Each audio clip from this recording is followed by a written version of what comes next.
어제 서울과 경기 일부 지역에서 발생한 정전의 원인이 뭔지 한국전력이 오늘 본격적인 조사에 나섰습니다.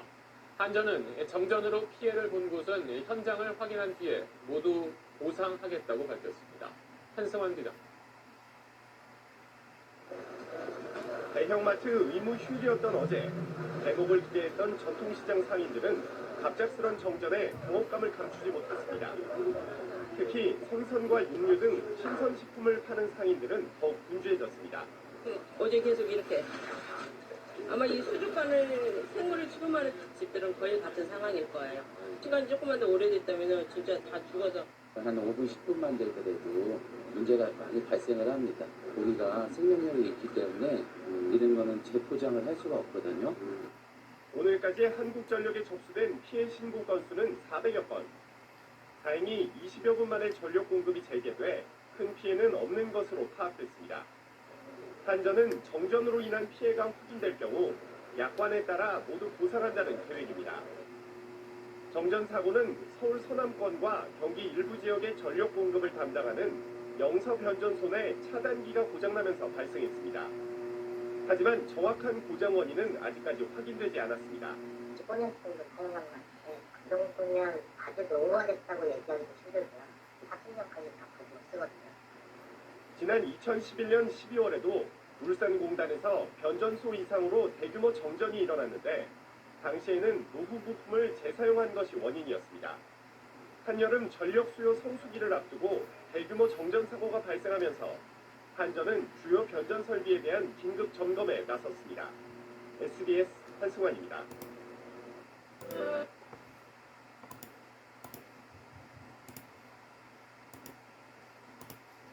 들코락스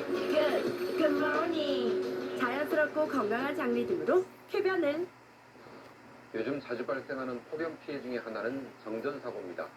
주로 오래된 아파트 단지에서 정전 피해가 잇따르고 있는데 미리 점검할 필요가 있습니다. 이기상 기자가 보도합니다. 광주시의 한 아파트 단지에서 밤 9시를 넘은 시각 30분 넘게 정전 사태가 계속됐습니다. 섭씨 30도를 웃도는 여름밤 300여 가구 주민들이 찜통 더위에 시달렸습니다. 한전이 긴급 출동해 아파트 단지 내 전기 공급을 복구했습니다. 세대마다 전기 쓰는 양이 다르잖아요. 어느 한쪽이 많거나 어느 한쪽이 적으면은 불평행이잖아요. 그것 때문에 동작하지 않았을까라고도 판단이 돼요. 계속되는 폭염으로 냉방기기 사용량이 폭증하면서 이번 달 광주 전남 지역에서 12건의 아파트 정전 사고가 발생했습니다. 한전은 긴급 점검반을 꾸려 공동주택 전기시설 점검에 나섰습니다.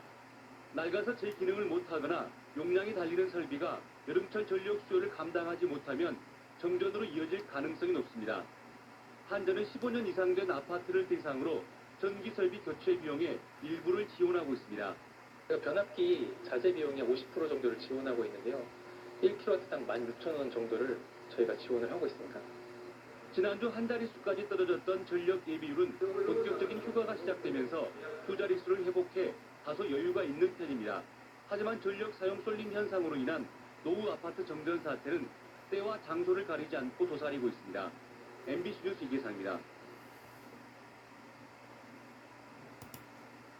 안녕하십니까. 전주 도심 건물에서 감전 사고로 건물 관리인 2명이 숨지는 사고가 발생했습니다. 전기가 들어오지 않는다는 민원을 받고 전기 설비를 살펴보다가 변을 당한 것으로 추정됩니다. 한범수 기자가 취재했습니다. 전주 객사 주변의 한 상가 건물. 어제 오후 3시 20분쯤 이 건물 지하 2층에서 73살 A씨와 72살 B씨가 숨진 채 발견됐습니다.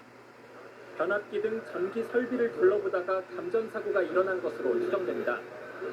건물 관리인이었던 이들은 사고가 나기 앞서 내부에 전기가 들어오지 않는다는 민원을 받고 전기실로 내려갔습니다. 한참이 지나도 전기가 복구되지 않는 데다 도중에 관리인과 연락이 끊긴 상황. 이를 이상히 여긴 세입자가 직접 전기실을 찾아갔다가 바닥에 쓰러져 있는 관리인들을 발견했습니다. 건물이 정전돼가지고 관리자가 확인하러 가셨는데 그분이 연락이 안 돼서 가보니까 쓰러져 계시다고 하더라고요. 감전 사고로 전기 설비 복구가 늦어지면서 상점들은 조기에 영업을 종료할 수밖에 없었습니다. 한국전력 측은 조만간 전문가를 파견해 정확한 사고 원인을 밝혀내고 설비 없이 복구할 예정인 것으로 알려졌습니다. 어제 오후 4시 40분쯤 전주시 팔북동의 소규모 한지 공장. 공장 사업주인 56살 C씨가 건물 외벽에 있는 단위 승강기에서 물건을 싣고 나르는 작업을 하다가 4m 아래로 떨어졌습니다. C씨 가족이 바닥에 쓰러져 있는 피해자를 발견해 병원으로 옮겼지만 머리를 크게 다친 C씨는 결국 회복되지 못했습니다. 경찰은 C씨가 작업 도중 실수로 승강기에서 떨어진 것 같다며 승강기 자체에 문제가 있었던 건 아니라고 밝혔습니다. MBC 뉴스 한범수입니다.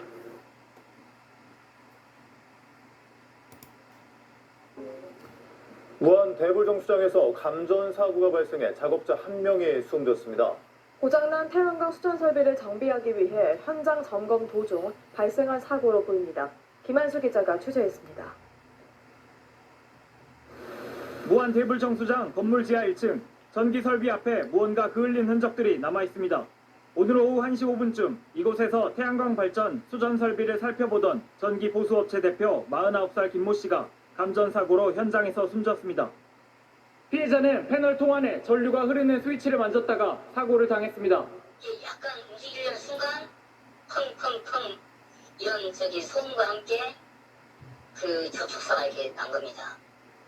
김 씨는 정수장 건물의 전기 설비 교체 작업을 의뢰받고 현장을 둘러보던 중이었습니다. 사고 설비는 정수장에 설치된 태양광 발전 장치와 연결된 부분으로 정수장 설비와는 무관한 것으로 알려졌습니다. 사고 당시 숨진 김 씨와 수자원공사 직원 2명은 절연 보호 장비 등을 착용하지 않은 상태였습니다. 경찰은 본격적인 정비 작업을 하기 전 현장 조사 도중 발생한 사고라는 정수장 측의 설명에 따라 전기 설비를 차단하지 않은 경위 등을 조사하고 있습니다. MBC 뉴스 김한수입니다.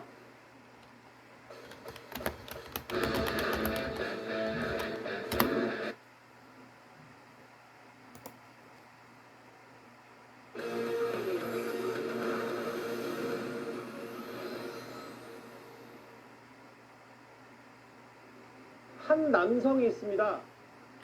최근 동탄의 한 아파트 헬스장 안에는 화장실을 썼다가 본인이 성추행범으로 몰렸다는 사연이 전해지면서 이게 오늘 온라인상에서 일파만파 파장이 만만치가 않았는데요. 해당 남성 경찰이 자신을 성범죄를 취급했다 이렇게 억울함을 주장했습니다. 일단 당시 상황 그 목소리 잠시 듣고 오겠습니다. 신고가 들었어요. 어제 스트레스 했었죠. 네.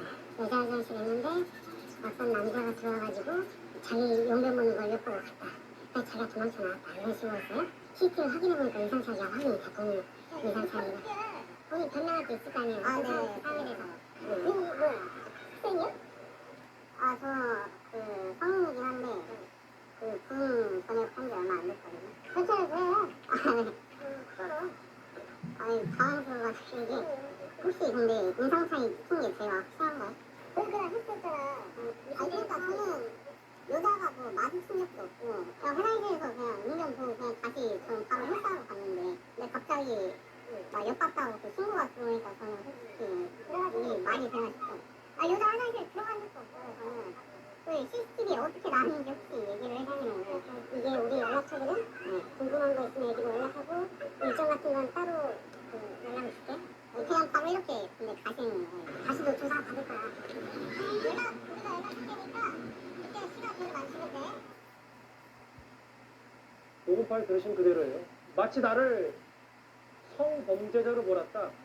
내용도 내용이지만 시점별로 구체적으로 허 변호사님 설명 부탁드릴게요. 네, 23일 5시쯤에 이 A씨라는 남성이 아파트 내 헬스장에 있는 남자 화장실에 이용을 합니다. 그런데 그로부터 몇 분 뒤에 누군가가 신고를 한 거예요. 여자 화장실에서 누가 나를 훔쳐봤다 이렇게 112 신고가 들어갔고 그 다음날 경찰이 이 아파트 헬스장 남자 화장실을 이용했던 A씨를 찾아와서 용의자라고 얘기를 하면서 신고받았다. 헬스장 간 일 있지 않느냐 이렇게 얘기하면서 여러 가지를 물었다는 겁니다. 그런데 이 과정 중에서 나는 여자 화장실 들어간 적이 없다라고 했는데 CCTV 영상이 있다라고 얘기를 하고 그 과정에서 뭐 궁금한 거 있으면 따로 연락 줄게. 뭐 바로 이렇게 가시는 거야. 나 너무 억울하다라고 하니까 아니 너 다시 조사받을 거야 라고 하면서 반말로 강압적으로 존중 없이 응대를 했다는 거고요. 답답했던 A씨가 경찰서에 찾아갔지만 경찰서 민원실에서도 비슷한 무책임하고 불친절한 태도로 응대를 받았고 이 부분이 하루 종일 논란이 되고 있는 겁니다. 그래서 경찰이 나를 잠재적 범죄자로 몰았고 태도 논란이 있었는데 관련해서 속보가 들어왔어요. 제가 한번 먼저 읽어보겠습니다. 입건이라는 게 이제 사건을 제대로 조사하겠다는 그 취지의 사전적 의미인데 그걸 취소했어요. 해당 남성의 입건을 취소했다. 화성 동탄 경찰서의 입장입니다. 억울해하는 그 남성 말이 맞다고 그 해당 경찰서가 인정한 셈이 됐고요. 신고한 사람조차 내가 가짜로 거짓말 신고했다고 자백까지 했습니다. 어제 오후 화성 동산 경찰서를 찾아가서 직접 본인이 허위 사실을 신고했다고 자백한 셈이 됐고요. 왜 이렇게 신고인의 진술했는지 신빙성 파악에 나섰다는 게 경찰 추가 얘기고 억울한 누명을 썼다는 게 A씨가 지금 보시는 것처럼 본인 SNS 글에 여러분 저 살았어요라는 글까지 올랐습니다. 그 부장 차장 이제 어느 정도 다 이해가 되셨을 텐데 이런 부분이 있어요. 경찰이 아예 해당 남성 누명이 있는 A씨에게 부적절 언행에는 사과까지 했다는 게 이런 부분인 것 같아요. 결론은 상당히 시끄럽게 끝났어요. 네. 근데 다만 이 파장이 만만치가 않아서 이게 뭐 단순한 그냥 애꿎은 사람 누명 씌워서 경찰이 압박하고 성범죄에 몰아붙인 건 분명히 따져 물어야 될 것 같은데요. 그렇습니다. 이 억울한 남성의 억울함이 하루 만에 풀린 것은 정말 다행스러운 일입니다. 그런데 이 억울한 남성이 얼마나 억울했는지를 보여주는 두 가지 사건이 있습니다. 첫 번째는 자신이 피해자라고 신고한 여성, 이분은 없는 사실을 허위로 신고해서 죄 없는 사람을 죄인으로 만들 뻔하지 않았습니까? 이것이 첫 번째 문제입니다. 두 번째는 이런 신고가 들어왔을 때 사실관계를 객관적으로 따져 물어야 되는 이 경찰이 이 피신고인, 그러니까 피해자라고 주장하는 분이 엿봤다라고 주장하는 다른 사람을 엿봤을 가능성이 높다라는 사실을 단정하고 조사한 거 아닌가. 예. 더더군다나 조사 과정에서 일부 녹취에서 나왔습니다만 반말로 너 조사 받을 거야, 다시 부를 거야, 이런 식으로 강압적으로 조사한 거. 지금은 이 수사기관에서도 민원인을 상대할 때 예의를 갖춰서 하는 것으로 조사하는 것으로 알려졌습니다만 이번 이 녹취를 봤을 때는 아직도 일부 경찰이긴 합니다만 이 피신고인에 대해서 이런 강압적인 수사가 남아있구나라는 것을 보여주는 이 억울한 남성의 두 가지 억울함이 이 하루 만에 풀렸으니 다행이지, 만약 이 사람이 유죄 추정이 기소로 돼서 재판까지 받게 됐다라면 얼마나 억울했을까 하는 생각이 듭니다. 학생이야 군인이야 전역한 지 얼마 안 됐어요. 지금 나이는 몇 살이야? 22살이요. 천천히 해도 돼, 뭐 손을 떨어. 이제 마치 압박하는 듯한 여러 대화 녹취가 고스란히 저 해당 유튜브에 남아있기 때문에 일단 이 정도면 매듭이 지어졌다고 하더라도 사회적 논란이 커져서, 왜냐하면 허준 변호사님 이런 것 같아요. 최근에 어떤 이슈가 터지면 이게 본질과는 상관없이 다 남녀 젠더 갈등으로 비춰지면서 확대 재생산되는 측면이 있고, 일단 남녀 갈등까지는 당연히 가지 않아야 되는데 다음 화면을 보면 이런 경찰서 방문하고 떳떳하지만 가만히 계시면 돼요, 기다리세요. 오늘 화성 동탄경찰서에 엄청난 비판 댓글이 쏟아졌거든요. 비판받을 만한 지점이 분명히 있다고 생각합니다. 보통 자기가요 범죄자로 몰리게 되고 경찰에 신분증을 꺼내봐라, 어디에 간 적 있냐 이렇게 묻는 것만 하더라도요 일반적인 사람들은 굉장히 큰 압박감을 느낍니다. 설령 변호사가 옆에 있다고 하더라도 이 의뢰인들 보면은 진짜 압박감 느끼고 무서워요. 왜냐하면 경찰은 직접적으로 공권력을 시민에게 행사할 수 있는 그런 지위에 있기 때문에 이런 부분까지 감안해서 그 공권력 행사에 현저한 주의를 기울여야 될 의무가 있습니다. 그리고 지금 이렇게 본인이 억울한 성범죄자로 몰려서 어디 가서 도움을 요청하겠습니까? 보통 우리가 이런 뭐 범죄 피해를 당하거나 하면은 경찰서 가서 도움을 요청하잖아요. 그런데 이 상황은 경찰이 시민에게 와가지고 어떤 공권력 행사에 있어서 조금 불친절하고 굉장히 비협조적이고 강압적이고 이런 상황이란 말이죠. 그렇다고 하면 이 사람이 어디 가서 요청을 하겠습니까? 그래서 경찰서를 간 거예요. 그런데 경찰서에서도 좀 기다려라, 떳떳하면 가만히 계시라라고 얘기를 하니까 이 사람은 정말 어디에 도움을 요청해야 될지 모르는 패닉 상태가 됐을 겁니다. 이 부분에 있어서 경찰서는 무죄 추정의 원칙에 위반해서 과도하고 강압적인 태도로 민원인을 대한 것은 아닌지 돌아볼 필요가 있어 보입니다. 계속 이해가 안 되는 게 저 여성은 왜 거짓말로 신고를 한 걸까요? 그거 따져봐야 되겠죠? 비상식적인 행동을 왜 했는지. 그리고 오늘 핵심이 이런 것 같아요. 앞으로 내 스스로가 날 보호하기 위해서 보드펜 같은 거 여기 몸에 달고 카메라 달고 화장실 가야 되라는 얘기까지. 일단 사건의 정황은 이렇게 일단락이 된 듯하지만 논란은 앞으로 끝나진 않을 것 같아요. 화성 동탄 헬스장 이게 성범죄 성추행 무명 사건 무고한 사람이었습니다. 애꿎은 사람 이렇게 결론이 났다는 속보까지 만나봤습니다. 비슷한 취지 혹은 이 부분도 지금 피격에 빙상계가 꽤 논란거리니까 다음 주제 가보겠습니다.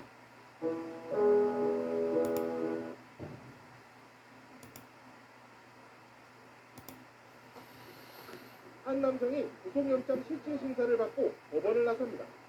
자신이 다니던 경남 김해지역 학교 여자 화장실에 몰래 카메라를 설치한 혐의를 받는 40대 교사입니다.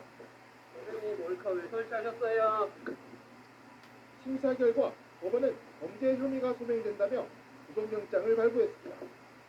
앞서 피의자는 경찰 조사에서 몰카 설치를 인정하면서도 불법 촬영은 하루만 했다고 진술했습니다.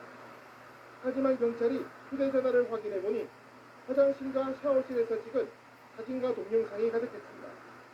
사실을 해가지고 관련된 학교라든지 사회사입니다.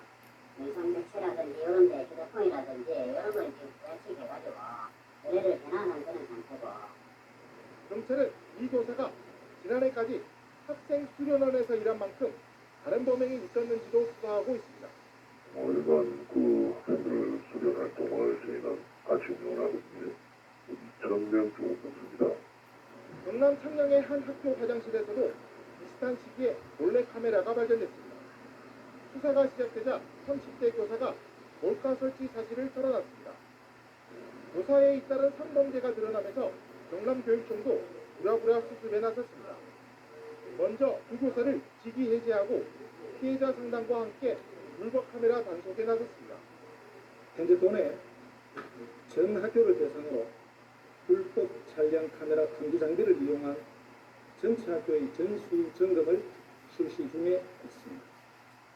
학생들을 보호하고 가르쳐야 할 교사, 본분을 잊고 학교에서 성범죄를 저지른 만큼 더 무겁게 처벌해야 한다는 목소리가 커지고 있습니다.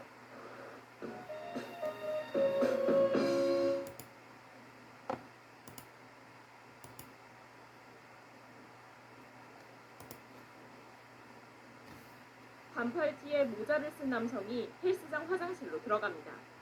약 1분 30초 뒤 화장실을 나갑니다. 그런데 다음날 돌연 경찰이 남성을 찾아왔습니다. 누군가 남성이 여자 화장실에 들어가 자신을 엿보고 갔다고 신고한 겁니다.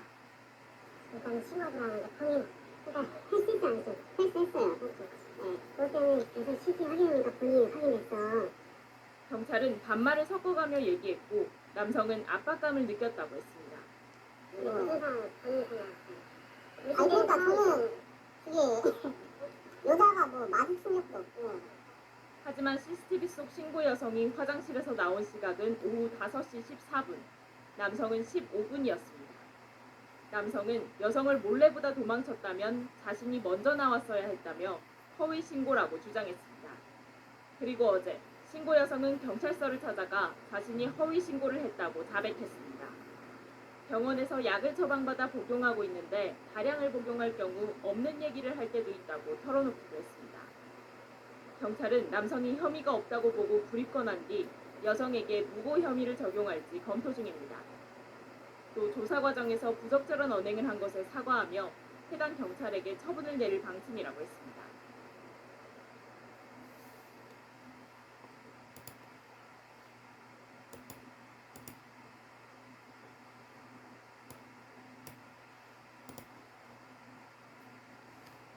오늘 아침 출근길 누리꾼들은 어떤 소식에 관심을 가졌을까요? 지금 이 뉴스로 확인해 보시죠. 어젯밤 시청에서 일어난 대형 교통사고에 놀란 분들 많으셨죠. 많이 본 뉴스 1위였습니다. 늦은 밤 귀갓길에 난 사고를 안타까워하면서 명복을 비는 분들이 많았는데요. 사고 차량의 운전자가 급발진을 주장하는 상황에서 충돌 이후 차가 스스로 멈췄다는 증언이 이어진 만큼 그에 대한 댓글도 많았습니다. 희생된 분들의 명복을 빕니다. 이번엔 댓글이 많이 달린 소식 보죠. 성소수자들을 위한 퀴어 축제가 오는 6일 대전에서는 처음으로 열리는데요. 온라인에서도 퀴어 축제를 두고 찬반 여론이 맞서고 있습니다. 주최 측은 적법한 집회 신고를 마쳤고 집회의 자유를 침해하지 말라고 강조했지만 퀴어 축제에 반대하는 보수단체들이 청소년에게 악영향을 끼친다며 맞불 행사를 예고해 충돌 우려가 커지고 있습니다. 성소수자 가시화를 통해서 사람들이 잘 모르는 퀴어들의 존재를 알리고 저희에게 쌓여있는 오해와 편견, 혐오들을 해소할 수 있는 유일한 공론의 장이기도 합니다. 원래 퀴어라고 하는 영어의 뜻은 이상하다라고 하는 뜻입니다. 그만큼 동성 간의 연애를 한다고 하는 것은 상식적이지 않은 것이죠. 퀴어 축제 개최 소식을 두고 성소수자의 인권만 있느냐, 그리고 대낮에 왜 아이들이 다니는 데서 하느냐는 반대 목소리가 많았는데요. 반면 애들 핑계는 대지 마라, 또 동성이라도 사랑하는 짝을 만나서 행복하게 살 수 있다면 응원하고 싶다는 응원의 댓글도 있었습니다. 댓글이 많이 달린 소식 하나 더 보죠. 20대 남성에게 성범죄자 누명을 씌웠다는 논란을 일으킨 이른바 동탄 화장실 사건과 관련해 신고자인 50대 여성이 유기 혐의로 형사 입건됐다는 소식에 댓글이 많았습니다. 사건은 지난달 23일 일어났습니다. 한 50대 여성이 화장실에서 용전해보는 자신을 훔쳐보고 성적 행위를 했다는 이유로 20대 남성을 신고했는데요. 이 20대 남성이 경찰 조사를 받던 당시의 상황을 먼저 들어보시죠. 어제 스트레스 했었죠. 네, 여자 화장실 했는데 어떤 남자가 들어와가지고 자기 용돈 먹는 걸 엿보고 갔다. 그래서 제가 도망쳐 나왔다. 이런 식으로 했어요. 인상차이 깊은 게 있어요. 싸워요. 그러니까 했었잖아. 해줘야지. 서로. 다 하는 거예요. 근데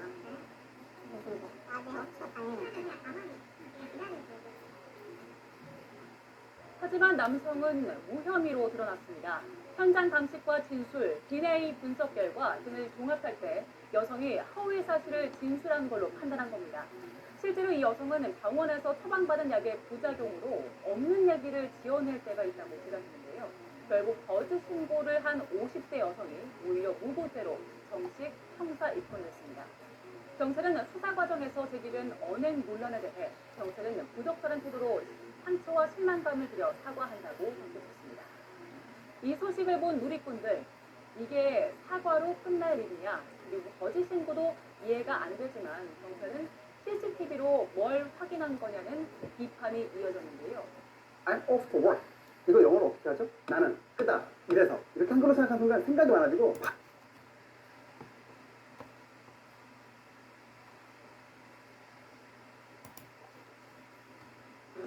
예, 이어서 사회 이슈 잠시 살펴보겠습니다. 최근 화성 동탄에서 20대 남성이 공중 화장실을 이용했다가 성범죄자로 오해받는 사건이 있었는데요. 이 허위 신고한 50대 여성이 무고 혐의로 입건됐습니다. 자, 임주혜 변호사, 먼저 지금까지 벌어진 상황부터 좀 간략히 정리해 주시죠. 네, 이 사건 키워드 억울한 상황이라고 정리할 수 있을 것 같습니다. 정말 억울할 뻔했는데 다행스럽게도 혐의점을 벗었지만 우리 사회에도 시사하는 바가 큰 것 같습니다. 예. 사건 내용 일단 간략히 좀 정리해 보자면요. 한 남성이 이제 헬스클럽에 갔다가 화장실에 가게 됩니다. 화장실에 갔다가 정상적으로 나왔는데 다음날 다시 헬스클럽에 갔더니 경찰이 남성에게 접근하게 됩니다. 그러면서 신원을 확인하면서 어제 당신 여기 헬스장에서 화장실에 오지 않았느냐 이렇게 물으면서요. 예. 한 여성의 신고가 있었다고 말을 한 겁니다. 바로 이 남성이 함께 화장실에 갔던 이날에요. 한 여성이 여자 화장실에 어떤 남성이 침입을 해서 본인이 용변 보는 것을 보다 나갔다 이런 신고를 했기 때문에 이 CCTV 상에서 이 남성도 인근 시간에 해당 화장실을 물론 남성 화장실이었죠. 예. 들어갔다 나왔기 때문에 정말 성범죄자로 낙인이 찍혀서 지금 혐의를 받고 있는데 이 부분에 대해서 할 말이 있냐 이렇게 갑자기 경찰로부터 질문을 받게 됩니다. 깜짝 놀랐겠네요. 그렇죠. 깜짝 놀라기도 하고 좀 강압적인 그런 지시 부분이 있다 보니까 당황하던 와중에 어쨌든 본인이 이런 성범죄 의혹을 받고 있다는 사실을 알게 되었고요. 예. 다행스럽게도 결론적으로 보자면은 이 여성, 이 해당 신고를 한 여성이 본인이 허위로 신고했다 이런 부분을 밝히게 되었고 예. 남성도 이제 여러 사람들에게 좀 도움을 구해서 CCTV 같은 부분을 확인했더니 여성의 진술과는 달리 이제 그 타임라인을 보자면은 이제 남성이 나갔다고 주장하는 시간, 그 여성이 피해 사실을 입었다고 보는 그 시간대에 있어 차이가 발생했기 때문에 결과적으로 결정적으로는 여성이 본인이 허위로 진술한 것이라는 자백 그리고 기타 그런 CCTV 정황 증거들 이런 부분 때문에 혐의점을 거둘 수 있었지만 예. 그 과정에서 사실 자칫 잘못하다가는요 한 건실한 청년이 파렴치한 성범죄자로 몰릴 뻔한 그런 아찔했던 사건이 발생한 것이죠. 뭐 다행히 누명을 벗은 건데 가해자하고 이제 피해자하고 바뀌었잖아요. 상황이 바뀐 건데 이제 피해 남성이라고 부르겠습니다. 그때 혐의는 벗었는데 그 경찰이 이 남성을 수사하는 과정, 조사하는 과정에서 좀 강압적으로 수사했다는 얘기 말씀해 주셨잖아요. 그렇죠. 예, 어떤 상황들이 펼쳐졌습니까? 그렇습니다. 어떤 조사를 할 때 형법에 있어서 가장 중요한 원칙을 하나 꼽자고 한다면 무죄 추정의 원칙 꼽을 수 있습니다. 그러니까 형이 확정되기 전까지는 누구도 일단 무죄로 다루어줘야 된다는 것인데 잘못된 그런 예단, 판단의 위험성을 경고하고 있는 그런 격언이기도 합니다. 근데 이번 사건 같은 경우에는요. 일단 이런 성범죄 사건이 최초 그 피해자로 주장하는 사람의 진술에 의존을 하고 있다고 하지만 너무 그 진술에만 의존해서 수사를 진행했던 측면이 있습니다. 예. 그리고 지금 문제점으로 지적되고 있는 것이 그 동탄 경찰청 측에서 지금 이 가해자로 몰린 이제 피해 남성이라고 불려야겠죠. 예. 이 피해 남성에게 접근을 하고 또 수사를 하는 과정에서 굉장히 강압적인 태도를 보였습니다. 너가 맞냐? 너가 그 자리에 방문한 건 맞지 않냐? 그리고 뿐만 아니라 뭐 억울한 점이 있다면은 그냥 가만히 계시면 된다. 이런 식으로 얘기를 하기도 하고요. 그리고 아무래도 이 남성이 20대 초반의 젊은 나이긴 합니다. 갓 제대를 해서요. 지금 휴학 중인 그런 남성이기 때문에 젊은 어린 학생이 그런 건 맞았지만 경찰 측에서 대화를 하는 과정에서 반말을 하는 듯한 그런 언행들이 자주 포착이 되었어요. 그렇다 보니까 사실 변호사인 저로서도 이런 식으로 경찰이 갑자기 등장해서 저에게 그날 여기 방문한 것이 맞느냐, 이런 신고 사실 맞느냐 이렇게 다그치면 당황할 수밖에 없을 것 같거든요. 왜냐하면 그 당장 본인이 이제 결백하다는 걸 입증을 해야 되는데 경찰이 다짜고짜 와서 이렇게 범죄자 취급을 해버리면 당황할 수밖에 없죠. 그렇죠. 말씀 주신 것처럼 다행스러운 부분은 어떻게 보다 보니 이 피해 남성이 경찰이 다가오니까 당황스러운 와중에도 녹음기를 켜서 그 상황을 녹음을 해 두었던 것입니다. 그렇기 때문에 만약 이 녹음이 없었다면 경찰이 이렇게 좀 강압적으로 수사를 했다는 부분도 밝혀지기 어려웠을 것 같고요. 이 녹음이 남아있었기 때문에 이런 부분에 대해서 이 수사 과정에 문제점이 있다는 점도 드러내고 입증이 가능하게 된 것이죠. 예. 근데 이제 상황이 뒤집히게 된 과정을 좀 더 좀 설명을 해주시겠어요? 이게 좀 이렇게 그 단시간에 상황을 이렇게 바꾸기가 쉽지가 않았을 텐데. 그렇죠. 이번 사건 사실 여러 다행과 우연이 겹쳐졌기 때문에 좀 비교적 쉽게 해결되었다고 볼 수 있을 텐데요. 일단 이런 성범죄 사건 같은 경우 여자 화장실에 남성이 침입했다 이런 신고가 있으면 당연히 인근에 그 누가 들어갔었는지 확인하는 그런 CCTV를 보게 되잖아요. 그런데 이 화장실 안에는 CCTV가 없다 보니까 화장실 안에서 일어나는 일은 결국 피해자로 주장하고 있는 그 여성의 진술에 의존할 수밖에 없는 측면이 있었죠. 그렇기 때문에 이 여성이 들어간 시점 바로 뒤, 그러니까 인근에 붙어서 화장실에 들어갔던 그 들어가는 모습이 찍혔던 이 남성이 진짜 억울한 일을 당하게 될 뻔한 상황이었는데요. 그런데 이제 진범이 잡힐 수 있었던 부분, 그러니까 진범이 없었던 부분, 애초에 허위 신고였다는 부분이 밝혀지게 된 건 여러 우연이 더해지게 되었는데 일단 먼저 이 상황에 대해서 이 피해 남성이 좀 억울한 부분이 있어가지고 좀 조사를 하는 과정에서 간신히도 CCTV를 확보할 수 있었습니다. 그 CCTV를 확보해 보니까 피해 여성의 주장과는 달리 피해 여성은 본인을 보고 놀라서 이 남성이 본인보다 먼저 나갔다고 주장을 했는데 이 CCTV의 타임라인을 보니까 남성이 여성보다 먼저 그 화장실에 빠져나가는 게 확인이 된 거죠. 그렇기 때문에 다행이군요. 그렇죠. 진술에 이비점이 있었다는 것도 확인이 됐고 예. 그리고 이 피해 남성의 어머님이 직접 이제 그 여자 화장실 내부에 사람이 없을 때 어떤 구조였는지 좀 확인을 하러 들어갔다가 우연히도 지금 이 허위로 신고한 여성을 만나게 된 겁니다. 근데 그 여성이 다른 사람들에게 여기 지금 이런 성범죄자가 돌아다닌다 이런 예. 얘기를 하는 과정을 듣고 이 내용을 녹취하게 되었는데 이것도 우연이었죠. 그러니까 피해 남성의 어머님이 우연히 그 지금 허위 신고를 한 여성을 만난 것으로 추정이 되고 그 내용이 녹음이 되었는데 애초에 처음에는 경찰에다가는 본인이 용변 보는 모습을 이제 남성이 보고 나갔다고 주장을 했는데 이번에는 본인이 지금 있었는데 남성이 들어와서 뭐 바지를 벗고 그에 뭐 추행을 하려고 했다는 진술이 바뀌게 됩니다. 그러니까 진술이 아예 내용이 바뀌게 된 거죠. 그거는 뭐 잘못 본 것도 아니고 상황을 오해한 것도 아니고 왜 이런 허위 신고를 했을까요? 그렇죠. 이제 그 부분과 관련해서 지금 이 해당 여성에 대해서 지금 무고죄로 입건이 되어 있는 상태거든요. 예. 왜 그랬냐 하는 질문에 대해서 일단 해당 여성은 본인이 지금 뭐 약도 먹는 게 있고 다량으로 복용을 하게 되면은 이렇게 지금 잘못 그러니까 있지도 않은 일을 잘못 이야기할 수도 있다고 한다. 이런 입장을 밝혔는데 사실 말도 안 되는 핑계로밖에 여겨질 수가 없고요. 이와 같은 경우 무고죄의 책임도 굉장히 좀 무겁게 물을 수 있는 그런 상황으로 보입니다. 자, 마지막 질문 드릴게요. 아무 죄도 없는 사람을 성범죄자로 몰아갈 뻔했는데 경찰은 어떤 입장입니까? 그렇죠. 경찰의 입장도 굉장히 중요할 것 같습니다. 두 가지 부분이 중요할 것 같은데요.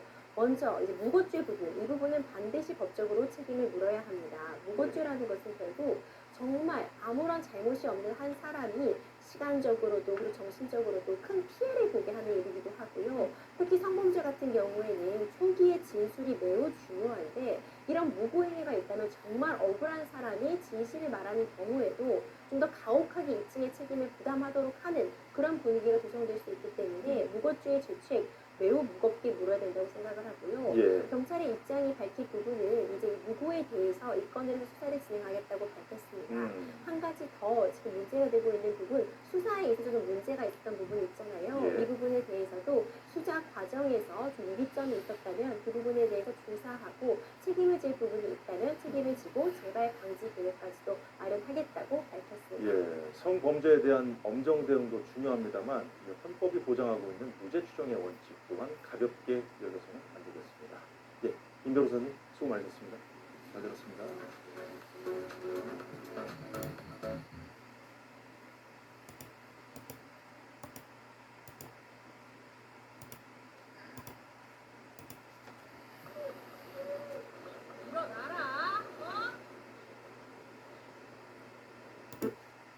창원에서 상가 여자 화장실에 숨어 여성을 훔쳐보다 달아났던 30살 남성이 경찰에 구속됐습니다.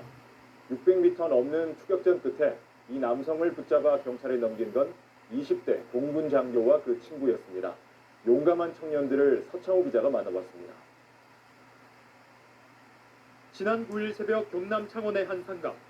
한 남성이 여자 화장실에서 황급히 뛰쳐나오고 곧이어 여성이 뒤따라 나와 복도 계단에 있던 두 남성에게 도움을 요청합니다. 두 남성은 머뭇거림 없이 계단을 내려가 추격에 나섭니다. 여자 화장실에서 여성을 훔쳐보다 들통나 도망가는 30살 A씨를 뒤쫓는 겁니다. 흔들림이 이상한 소리가 들려가지고 제가 위를 이렇게 쳐다보니까 어떤 남자 머리가 갑자기 확 내려가는 거예요. 어떻게 흔들리고 이제 나오니까 남자가 튀어나가는 게 보이는 거예요. A씨를 추격한 남성들은 공군 중위 임창현 씨와 친구 김필수 씨. 600m를 전력 질주한 임중희는 인근 주택가에 숨어있던 A씨를 붙잡아 출동한 경찰에 넘겼습니다. 10여 차례 동정 전과가 있던 A씨는 결국 구속됐습니다. 긴박한 상황이었기 때문에 또 그 범죄자를 그대로 놔두게 된다면 2, 3차 피해자가 생기게 될 게 뻔하고 그래서 이제 친구랑 저랑 둘 다 몸이 먼저 그냥 뛰어나가서 공중 화장실 등에 몰래 들어가 여성을 훔쳐보는 이른바 성적 목적 다중이용 장소 침입 범죄는 지난해 적발된 건만 630여 건. 경찰은 임중희에게 신고 포상금 10만 원을 수여했지만 임중희는 이 돈을 성범죄 예방단체에 기부하기로 했습니다. 국민의 생명과 재산을 지키는 게 제 본분이기 때문에 다음번에 그런 일이 발생한다 하더라도 물론 위험은 하겠지만 제가 할 수 있는 최선을 다해서. MBC 뉴스 서창우입니다. 어젯밤 광주한 아파트 단지에서 대규모 정전이 발생해 주민들이 힘든 여름밤을 보냈습니다. 그런데 정전 사고 원인을 놓고 아파트 측과 한전이 내탓 공방만 벌이고 있어 주민들을 더 힘들게 하고 있습니다. 송정근 기자가 취재했습니다. 아파트에 불이 켜진 곳이 한 곳도 없습니다. 어젯밤 8시쯤 광주 하남주공 1단지 1900세대에 일제히 전기 공급이 끊겼습니다. TV, 냉장고, 선풍기 등 모든 전자기기가 한꺼번에 멈추자 주민들이 크게 놀랐습니다. 전기가 끊기면서 이 엘리베이터가 고장나 주민 2명이 20분간 갇히기도 했습니다. 전기는 정전 발생 3시간 만인 밤 11시에야 공급이 재개됐습니다. 찜통더위는 계속되는데 정전 복구가 늦어지면서 3천여 명의 주민들은 화가 머리끝까지 났습니다. 같이 하고 있는데 여기 가면서 전화를 안 받고 119는 오다 갖고 내가 얼마나 어른인지 알아요 지금요. 사장님 그리고 신경 써줘야 돼요. 오늘 다시 가본 현장. 현재 아파트 단지에는 임시복구만 된 상태로 근본적인 수리는 미뤄지고 있었습니다. 정전 원인을 두고 한전 측과 LH 측이 내탓 공방을 벌이고 있기 때문입니다.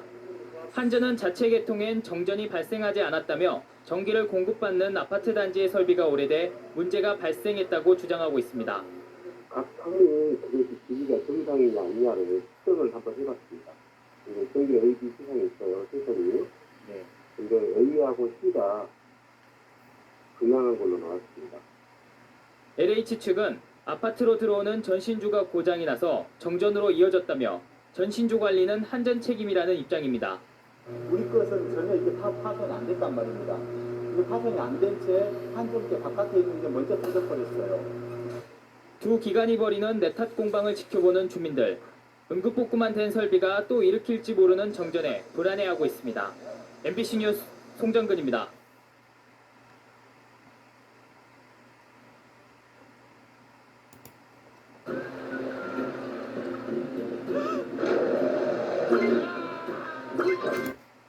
간밤에도 전국 곳곳에서 열대야가 이어졌는데요. 경북도청 신도시 지역에서는 정전 사고가 발생했습니다. 주민들은 더위를 피해 집을 뛰쳐나왔고 코로나로 어려움을 겪는 식당들도 영업을 접어야 했습니다. 이호영 기자입니다. 어젯밤 8시 반쯤 정전사고가 일어난 곳은 예천군 삼범리 경북도청 신도시 가운데 원룸과 상가가 밀집한 지역입니다. 정전사고가 난 지 2시간이 지났지만 원룸 안은 아무천지 그대로입니다. 에어컨 등이 작동하지 않으면서 거실과 방마다 더운 열기가 가득합니다.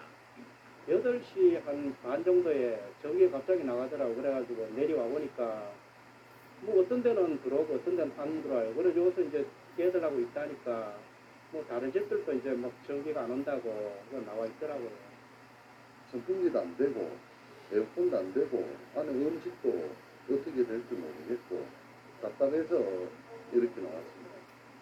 식당도 마찬가지로 에어컨과 냉장고 등 전기 제품이 작동하지 않으면서 그나마 몇 안 되던 손님마저 내보내야 했다며 업주는 분통을 터뜨립니다.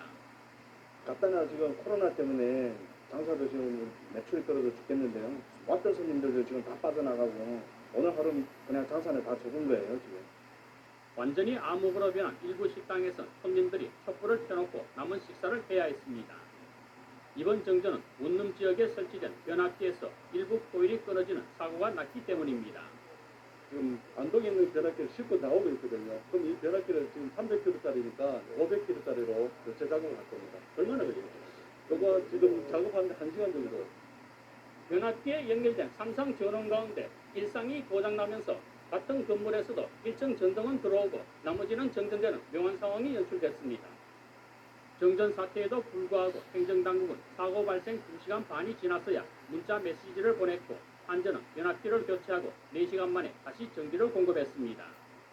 어제 경북 지역에는 폭염경보와 주의보가 발효됐고 특히 예천의 낮 최고 기온은 34.6도로 올해 들어 최고 기온을 기록할 정도로 찜통더위가 기승을 부렸습니다.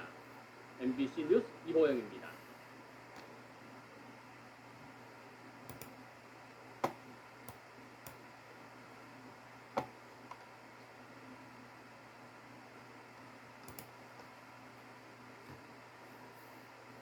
네, 하재근 문화평론가와 함께하는 시간입니다. 며칠 전 강남역 화장실에서 한 여성이 목숨을 잃은 안타까운 사건이 있었죠. 오늘은 이에 대한 이야기 나눠보겠습니다. 어서 오시죠. 안녕하세요. 네. 자, 말씀드린 대로 강남역 화장실에서 일어난 사건 때문에 온 나라가 충격에 빠졌습니다. 어제 경찰이 피의자 심리 분석 결과를 발표했는데 어떻게 나왔나요? 처음에 이제 이 사건이 벌어졌을 때 피의자가 평소에 여자들한테 무시를 당했다. 네. 이런 식으로 진술을 했다고 이제 알려지면서 이게 또 여성 혐오 범죄 아니냐. 이게 굉장히 이제 그런 지적이 많이 나왔었는데 그렇죠. 이번에 경찰이 발표를 한 것은 여성 혐오 범죄가 아니다. 네. 이것은 정신분열증, 요즘에는 조현병이라고 하는 네. 그 조현병 정신질환에 의해서 일어난 묻지마 범죄다. 평소에 이 피의자가 여성에 대한 피해 망상 증세가 있었다.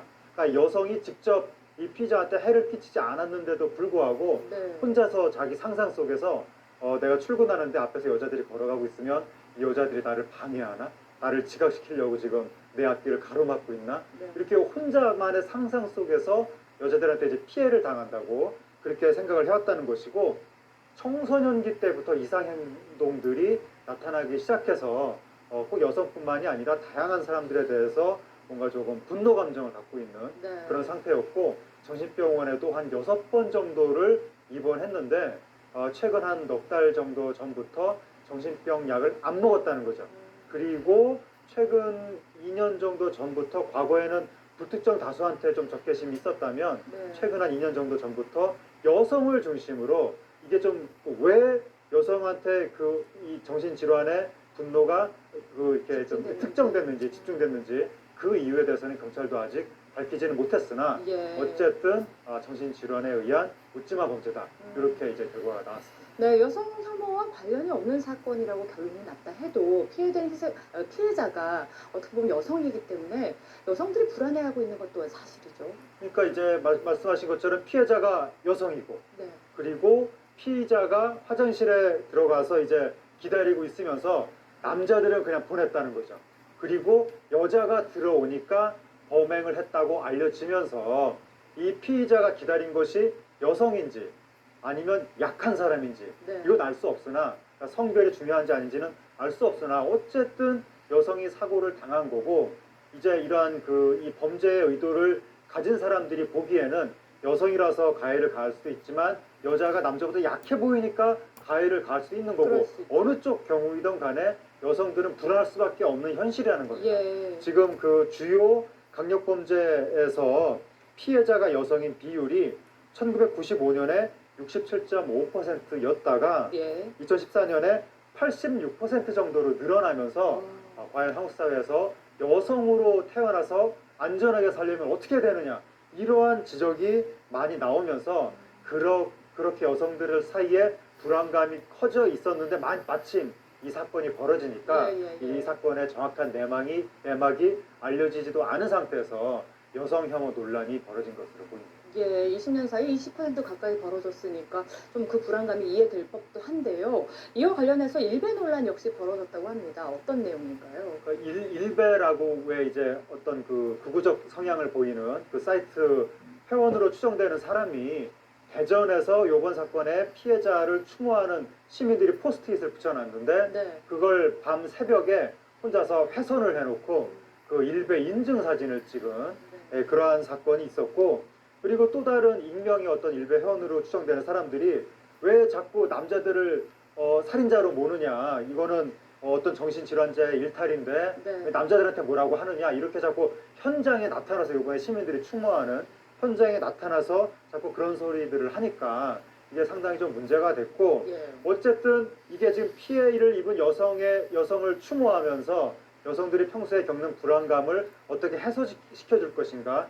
여기에 초점을 맞춰야 되는 상황에서 이러한 순간에서 마저도 남성의 위신만 너무 앞세우는 거 아니냐. 네네. 남자들이 이 가해자로 오인받는 것에 대해서 너무 자기들 자존심을 앞세우는 거 아니냐.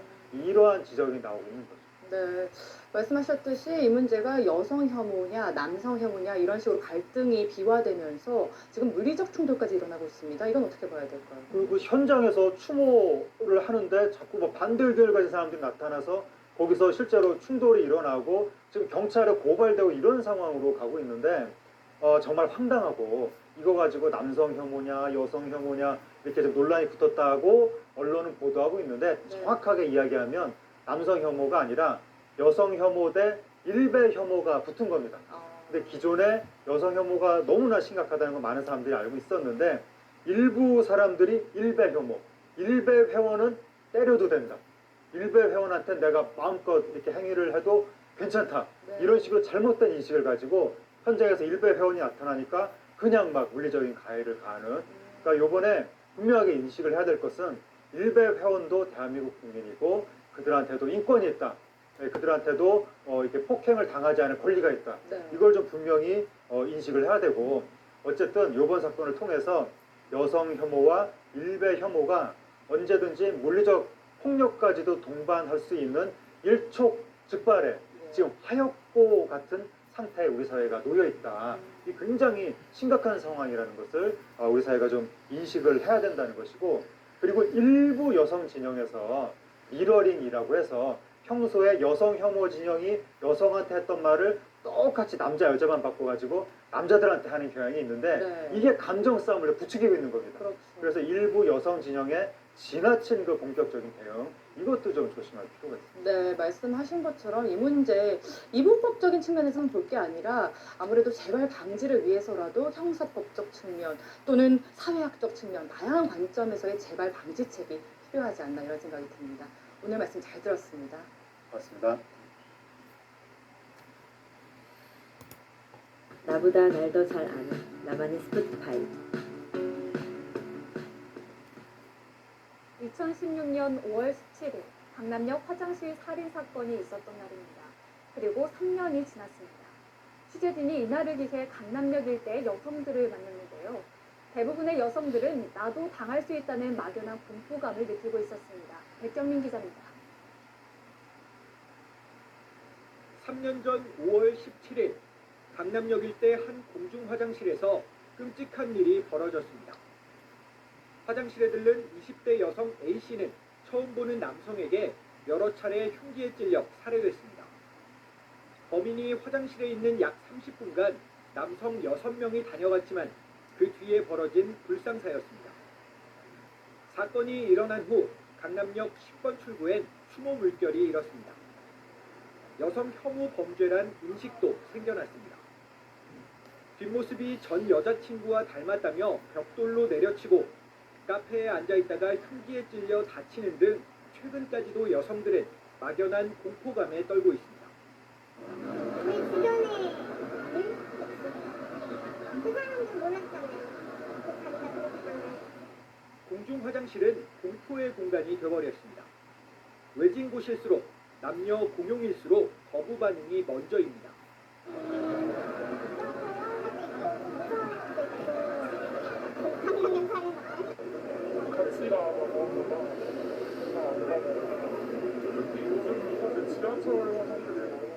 통계청 자료를 보면 우리나라 여성 2명 중 1명은 전반적인 사회 안전 수준에 불안함을 느꼈습니다.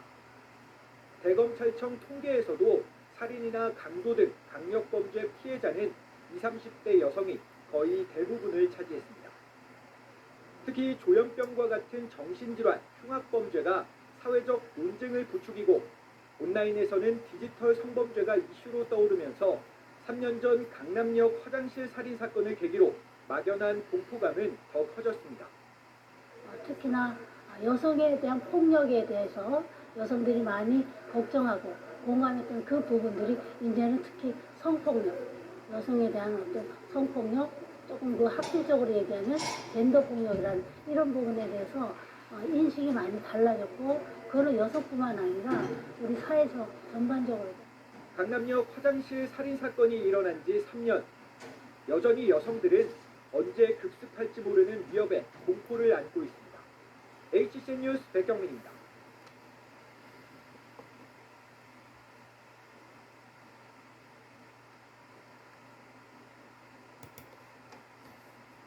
지난 5월 서울 강남역 번화가에서 20대 여성이 무참히 살해된 사건은 분노 범죄에 대한 경각심을 불러일으켰습니다. 사건 이후 5개월이 지났지만 가족들은 여전히 충격과 아픔에서 벗어나지 못하고 있죠. 안타까움을 더하고 있는데요. 가족들은 다시는 이런 사건이 일어나지 않도록 국가적인 대책이 필요하다고 강조합니다. 홍상희 기자가 보도합니다. 딸을 살해한 범인의 1심 선고를 하루 앞두고 엄마는 사건 기록 열람을 신청했습니다. 그렇게라도 하지 않으면 딸의 죽음이 너무나 억울할 것 같았기 때문입니다.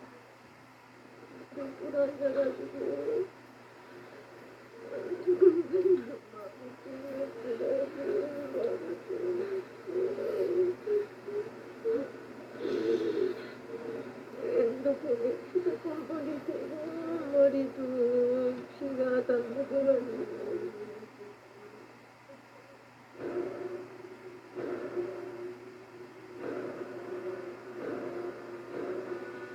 범인은 강남역 근처 공용 화장실에서 범행 대상을 기다렸습니다. 혼자라는 걸 확인한 범인은 화장실에서 나온 미래 씨에게 흉기를 휘두르기 시작했습니다. 미래 씨는 세상에서 가장 잔인한 방법으로 목숨을 잃었습니다. 올해 나이 고작 23이었습니다.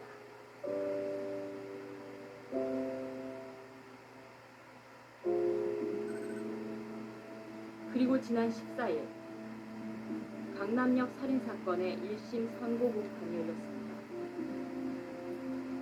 검찰은 무기징역을 구형했지만 재판부는 조현병으로 인한 심신미약 상태를 반영하지 않을 수 없다고 했습니다.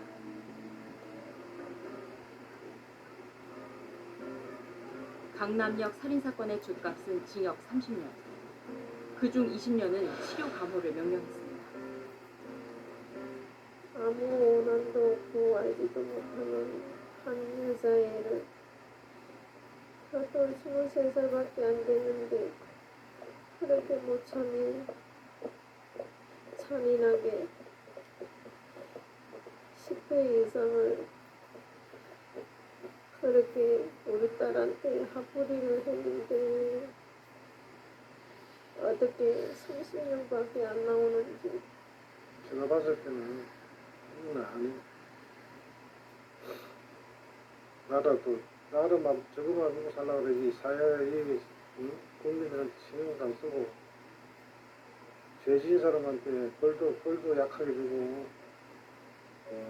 지극히 평범했지만 행복했던 가족의 시계는 그날 새벽 멈춰섰습니다.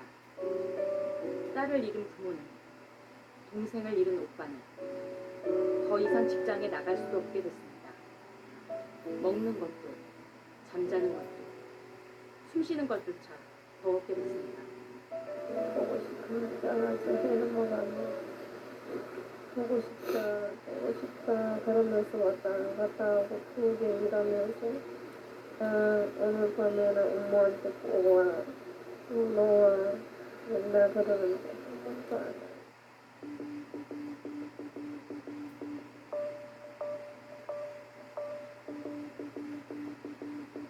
돌이킬 수 없는 봄날을 지나 계절이 2번이나 바뀌었습니다. 참혹했던 사건 현장은 다시 일상을 찾았고 시간은 계속 흐르고 있습니다. 하지만 남아있는 가족들이 겪고 있는 이 잔인한 고통은 언제 끝날지 아무도 알 수 없습니다. YTN 홍상입니다.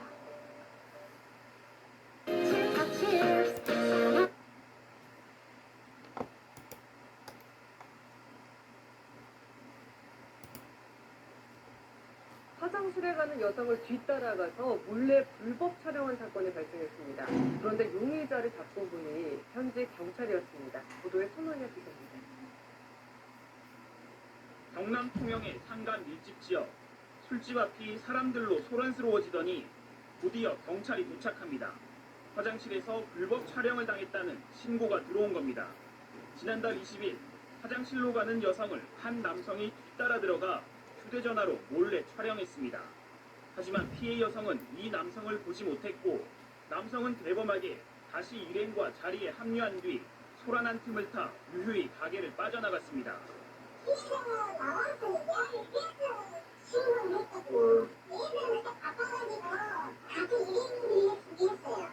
가게 CCTV 분석 등 용의자 추적에 나선 경찰.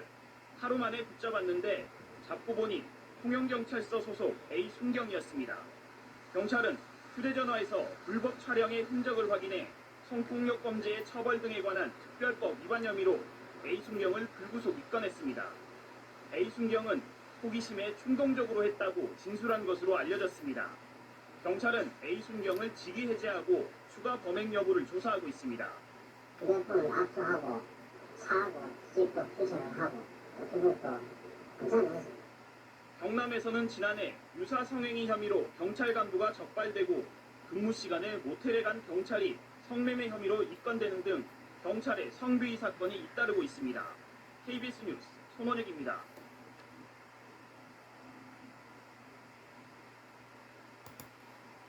여수시가 서시장 등 원도심 중심의 현행 시내버스 노선 체계를 26년 만에 전면 개편하기로 했습니다.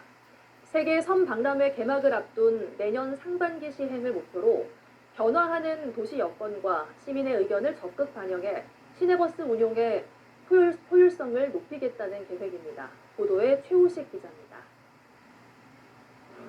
현행 여수 지역의 시내버스 노선 체계는 1999년 이후 수차례 부분 개편만 이뤄졌을 뿐 26년째 전체 62개 노선의 92%인 57개 노선이 서시장을 경유하는 원도심 중심으로 운행되고 있습니다. 웅천, 중림, 소재지구 택지 개발이나 거북선대교와 엑스포대로 등 각종 도로 개설, 인구나 상권의 이동 같은 도시 여건 변화를 제대로 반영하지 못하고 있습니다. 때문에 출퇴근 시간에는 만원버스, 낮에는 황제버스라고 할 정도로 시내버스 운영이 비효율적이라는 지적과 민원이 끊이지 않습니다. 그런데도 연간 250억 원에 이르는 여수시의 시내버스 지원 예산은 해마다 50억 원 가까이 부족한 실정입니다. 여수시는 이 같은 문제를 해결하기 위해 최근 2억 5천만 원의 예산을 들여 시내버스 노선체계 개편 용역을 발주했습니다. 여수시는 26년 만에 첫 전면 개편인 만큼 주민들의 이해와 설득이 중요하다고 보고 관련 용역 진행 상황과는 별도로 일찌감치 주민 설명회도 시작했습니다. 이번 노선 개편은 지선, 간선 버스 노선 연계와 간선 직행버스 도입 등 승객 편의를 우선으로 시내버스 운영의 효율성을 높이는 데 초점을 맞춥니다. 출퇴근 시간을 많이 이용하는데요.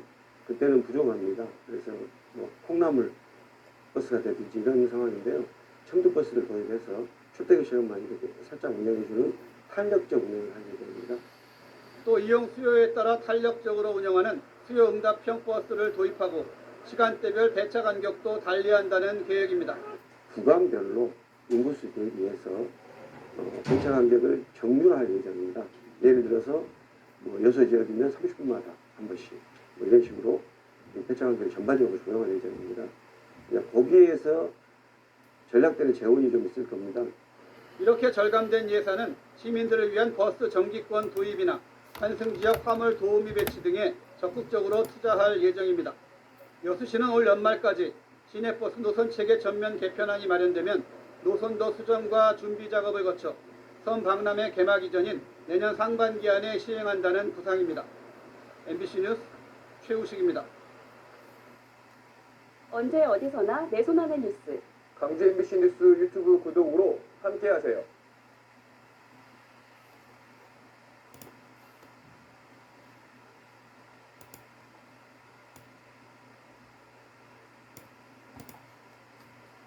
시각장애인 유튜버 원샷 한솔로 유명한 김한솔 씨가 최근 경기도 오산에서 혼자 버스를 타봤다며 올린 영상입니다. 내가 혼자서 할 수 있는지를 보는 거기 때문에. 목적지까지 버스 2대를 갈아타야 하는데 일단 첫 번째 버스는 성공적으로 탑승합니다. 여기 이거 53번 맞아요? 아, 제가 시각장애인이라서. 목적지에 다다르자 버스 기사는 천천히 내리라며 하차 안내까지 해줍니다. 저요? 네, 천천히. 아, 감사합니다. 아, 감사합니다.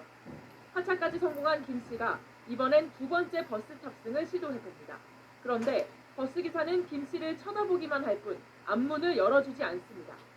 지팡이를 쥐고 버스 근처를 서성여봤지만 결국 끝까지 문을 열어주지 않고 출발해버립니다. 다음 버스 역시 불친절하기는 마찬가지였습니다. 앞이 보이지 않아 버스 번호를 물어보고 타야 하는데 기사가 대뜸 짜증을 냅니다. 혹시 오색 시장 안 가나요? 다른 거예요? 아, 네. 김 씨는 목소리가 잘 안 들려 다시 물어본 건데 짜증내는 듯한 버스 기사에게 화가 났다며 친절했던 첫 번째 기사님이 그립다고 말했습니다. 안 열어주는 것도 있었지. 그러니까 기분이 되게 속상한다. 영상을 본 누리꾼들은 당사자가 아닌데도 화가 난다며 불친절함은 그렇다 쳐도 문도 안 열어준 기사님은 너무하다는 반응을 보였습니다. 유튜브 구독자 64만 명을 보유한 김 씨는 자신의 채널에 시각장애인이 길 건너는 법, 밥 먹는 법 등 일상생활을 보여주는 콘텐츠를 올려 큰 호응을 얻고 있습니다.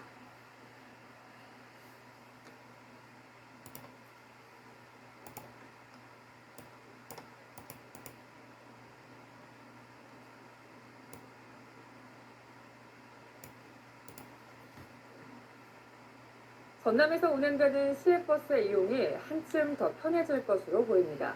내년부터는 도내 터미널과 정류장의 통합 전산망이 깔려 인터넷 예매는 물론 각종 편의가 제공됩니다. 최진수 기자가 보도합니다. 시외버스를 이용하는 승객들은 승차권 예매를 어떻게 생각할까? 시외버스 같은 경우에는 비교적 가까운 거리를 가는 게 대부분이라 굳이 미리 예매를 해야 되겠다는 좀 필요성을 못 느끼는 부분이 많은 것 같아요. 하지만 표를 미리 사두면 대합실에서 기다리는 불편을 줄이고 표를 사느라 줄을 설 필요도 없습니다. 현행 시외버스 전산망은 버스 연합회와 터미널 협회로 이원화돼 일부 지역에서는 인터넷으로 승차권을 예매할 수 없습니다. 국토교통부는 이 같은 불편을 줄이고 시외버스 이용을 활성화시키기 위해 올해까지 통합 전산망을 설치하도록 했습니다. 통합 전산망이 시행이 되면 시외버스 모든 노선에 왕복 승차권 발권과 인터넷 예매 홈티켓 발권이 가능해집니다. 전남 도내에서는 4개 시외버스 터미널과 10개 정류장에 아직 전산망 통합이 이루어지지 않고 있는데 연말까지는 완료할 계획입니다. 통합 전산망이 설치되면 실시간 운행 정보와 교통카드 이용 등 부가 서비스도 개선됩니다. 그러나 문제는 일부 정류장 업자들이 소득 노출 등을 우려해 통합 전산망을 꺼리고 있다는 점입니다. 전라남도는 시외버스 통합 전산망을 시골의 작은 정류장까지 확대하는 데는 좀 더 시간이 걸릴 것으로 예상하고 있습니다. MBC 뉴스 최진수입니다.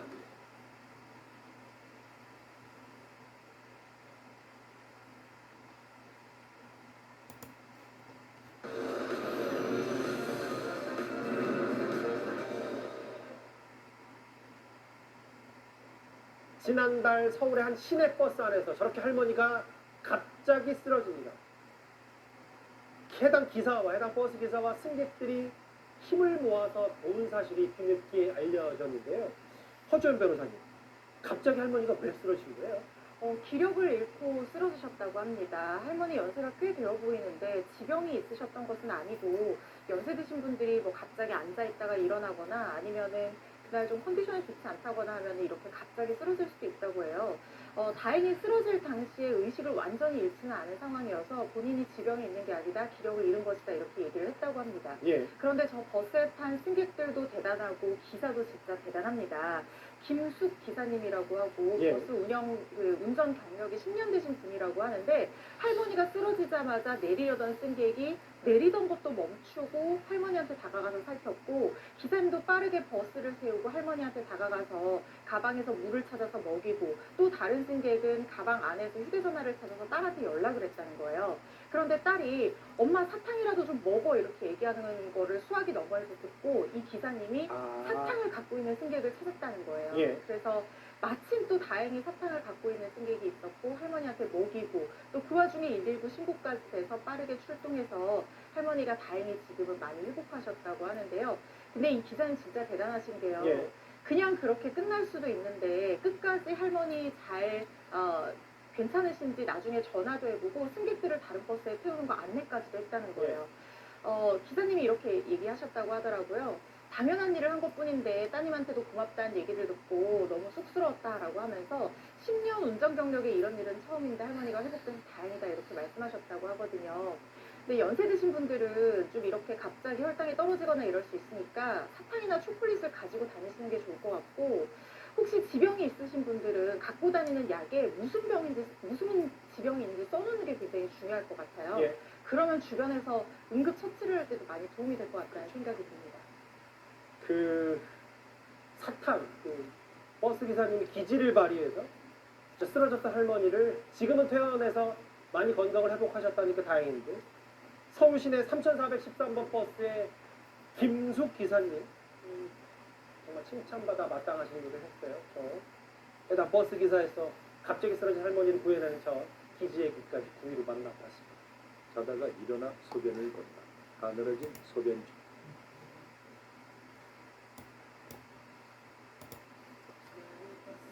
들어오네. 지친 하루가 끝나가네. 작은 버스는 사람들이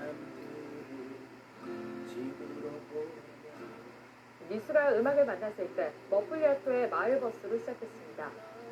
동네 구석구석을 다니며 시내버스나 지하철로 갈아탈 수 있게 연결해주는 주민의 발, 바로 마을버스죠. 이 마을버스 업체들은 코로나19와 운행 원가 상승 등으로 심각한 운영난을 겪고 있고, 마을버스의 어려움은 이용 시민의 불편으로 이어지고 있습니다. 마을버스 운영난에 따른 문제와 대안은 없는지 살펴봤습니다. 보도에 이수환, 정주영 기자입니다. 요즘 마을버스 앞에는 시내버스와 동일요금 통합, 마을버스 살리자라는 플래카드가 붙어 있습니다. 코로나19 팬데믹 때엔 재택근무와 재택수업으로 승객 수요가 줄어 마을버스 업계에 어려움이 컸는데, 지금도 여전히 여건은 나아지지 않은 실정입니다. 마을버스 운영난에 따른 문제 살펴봅니다. 마을버스의 운영난, 어제 오늘의 이야기가 아닙니다. 먼저 마을버스 업계는 요금이 어른은 8년째, 어린이 청소년은 16년째 그대로라며 요금 동결로 적자가 누적되고 있다고 주장합니다. 다른 광역자치단체와 비교해보니 어른 기준 경기도 1,350원, 부산 1,130원인데 반해 서울은 900원입니다.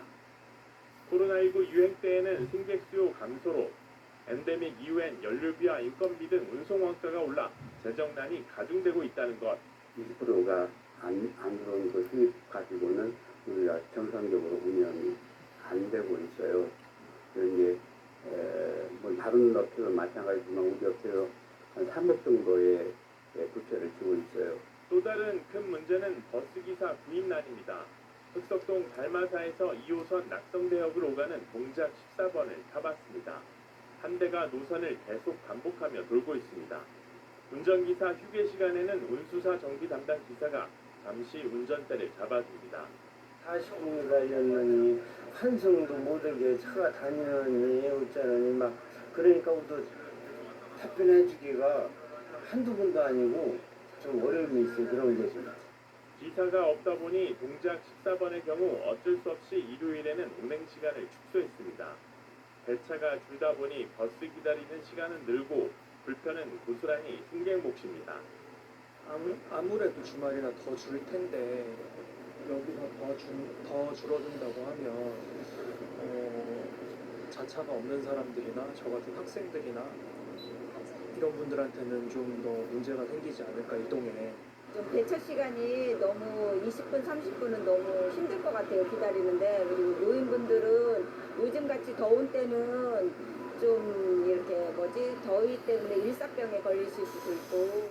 마을버스 업계 재정난, 운송 원가 상승, 마을버스 기사 부족, 실타래처럼 문제들이 얽히고 설키면서 서울 대중교통의 모세혈관 기능을 하는 마을버스의 상황은 나아질 기미가 보이질 않고 있습니다.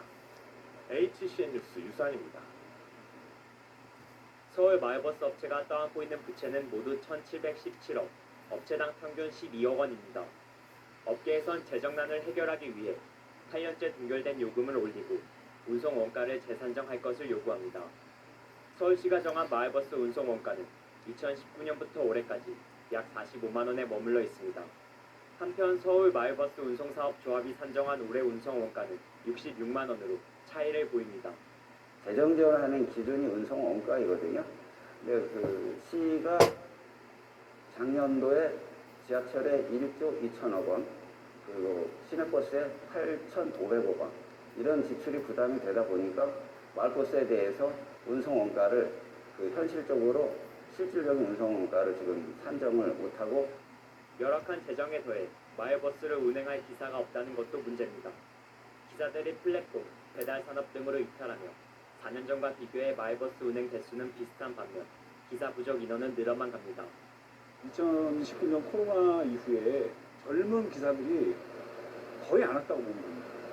최근에 면접 보신 분도 이제 74세였었고, 뭐 요금 인상이나 뭐 그런 거 못지않게 저는 이게 더 심각하다고 봅니다. 서울시는 이런 마을버스 업계가 겪는 어려움에 공감하며 올해 안에 요금 인상 계획을 전했습니다. 하지만 4월로 예정됐던 요금 인상이 하반기로 미뤄지는 사이 운영난은 심화하고 있습니다.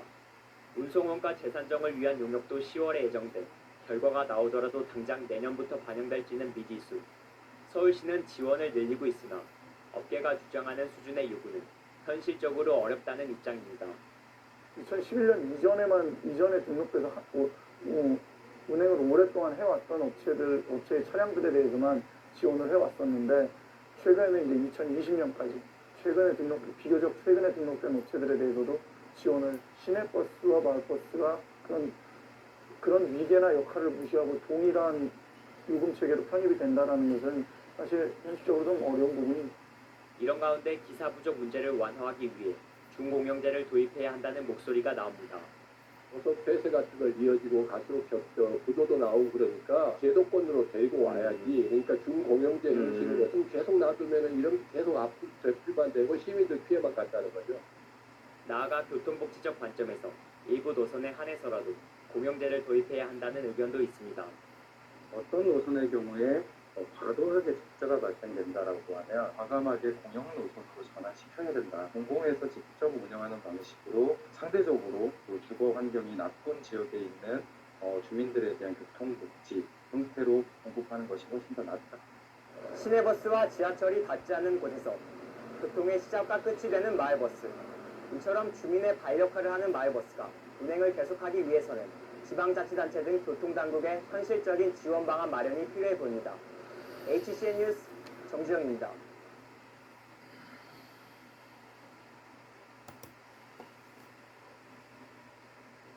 근로시간 단축이 시행된 지 보름이 지났습니다. 그동안 연장 근로가 무제한 허용됐던 버스 기사들은 이달부터는 주 68시간, 1년 후인 내년 7월부터는 주 52시간을 초과해서 일할 수 없는데요. 기사들의 근무 시간이 줄면서 농촌마을 곳곳에선 버스 운행이 차질을 빚어 주민들의 불편이 큽니다. 오대성 기자가 취재했습니다. 충북 옥천군의 시외버스 정류소입니다. 청주로 가는 시외버스가 하루 17편씩 있었는데 지난 5월부터 8편으로 절반이나 줄었습니다. 청주 가는 게 오래 걸려요? 네, 그렇지 않으면 시간이 없어. 차가 없어졌어요. 12시 반차가 없이요. 배차 간격이 길어져서 다음 버스까지 무작정 기다려야 하는 경우도 있습니다. 시외버스를 많이 이용하는데 시외버스 시간표가 이게 많이 없다 보니까 시간도 좀 많이 허비가 되는 것 같아요. 또 변경된 시간표를 모르고 나왔다가 낭패를 보기도 합니다. 차가 분명히 있어야 되는데 난 너덜하게 생각하고 왔더만 3시간 인터벌이 되면 그래 이게 말이 안 돼. 이게 돼버리면 못 가는 거야. 충남 금산군의 농어촌 버스. 마을과 마을을 잇는 지역 주민들의 유일한 대중교통입니다. 이곳 역시 기사들의 근로시간을 줄이기 위해 노선을 감축하려다 주민들의 민원에 부딪혔습니다. 원래 저희가 52시간에 딱 맞춰놨었어요. 이건 안 된다. 응? 다시 해가지고 다시 원상복귀로 해가지고 12월 30일까지 유예기간을 다시 해가지고 그 상태로 유지를 하고 있습니다. 지금 현재. 어쩔 수 없이 당분간은 예전처럼 초과 근무를 하고 있지만 내년부턴 감축이 불가피합니다. 이처럼 서울과 달리 버스 중공영제가 도입되지 않은 곳, 특히 농촌 지역에선 버스 회사의 열악한 재정 상황까지 겹치며 버스 운행 차질이 예상되는 실정입니다. 목포에선 1개 노선이 폐지됐고 운행 횟수도 하루 158회, 17%를 줄였습니다. 안동, 제천, 아산에서도 하루 수십 회씩 버스 운행을 줄였고 춘천도 다음 달부터 버스 운행이 줄어듭니다. 국토부는 1,400명의 버스 기사를 새로 채용해 큰 혼란이 없을 거라고 했지만 이 중에 1,000명이 서울과 경기에 몰렸습니다. 한 달에 예를 들어서 월급 차이가 있죠. 큰 한 100만 원 차이 납니다. 똑같은 근무를 해줬어요. 임금 보전, 퇴직금 보전이 안 되면 모든 기사들이 다 이탈하려고 지금 마음 먹고 있어요. 교통이 열악해 버스가 중요한 수단인 농어촌 지역. 근로시간 단축으로 인한 주민들의 피해가 없도록 맞춤형 버스 지원책이 절실합니다. KBS 뉴스 오대성입니다.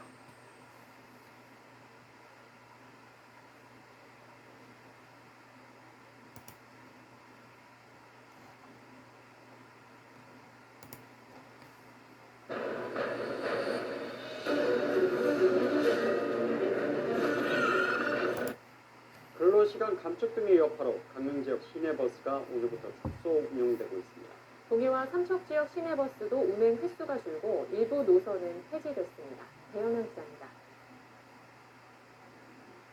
강릉의 한 시내버스 정류장. 시민들이 시내버스를 기다리고 있습니다. 정류장에는 버스 운행 횟수가 줄어들고 일부 노선이 폐지된다는 안내문이 붙어 있습니다. 시내버스 운전기사의 근로시간 단축 등의 여파로 시내버스 운행 횟수가 줄거나 노선이 아예 폐지된 경우도 있습니다. 강릉시는 전체 111개인 시내버스 노선 가운데 영동대와 안목을 오가는 214번 버스 등 13개 노선을 폐지했습니다. 강릉 원주대와 안목을 오가는 200번 버스 등 상당수 구간의 운행 횟수도 함께 줄었습니다. 동해시도 22개 노선이 줄었고 삼척시도 일부 구간 운행이 축소됐습니다.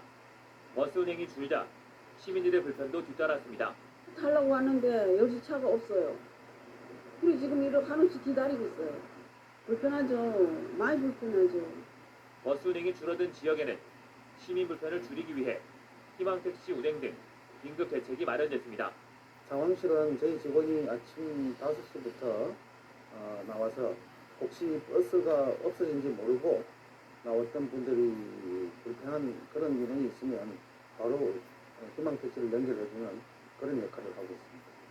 속초시도 시내버스 회사와 노선 축소 운행과 관련된 협의를 진행하고 있습니다. MBC 뉴스 배현환입니다.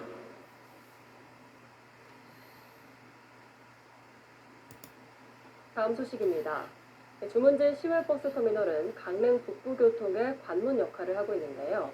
하지만 만든 지 50년이 가깝다 보니 이제는 고쳐 쓰는 걸로는 한계라는 평가가 많습니다. 강릉시가 시외버스 터미널 매입을 추진합니다. 백행원 기자입니다. 강릉 북부 대중교통의 중심 역할을 하고 있는 주문진 시외버스 터미널입니다. 지난 1975년 준공됐습니다. 만들어진 지 50년이 가깝다 보니 곳곳이 낡고 노후됐습니다.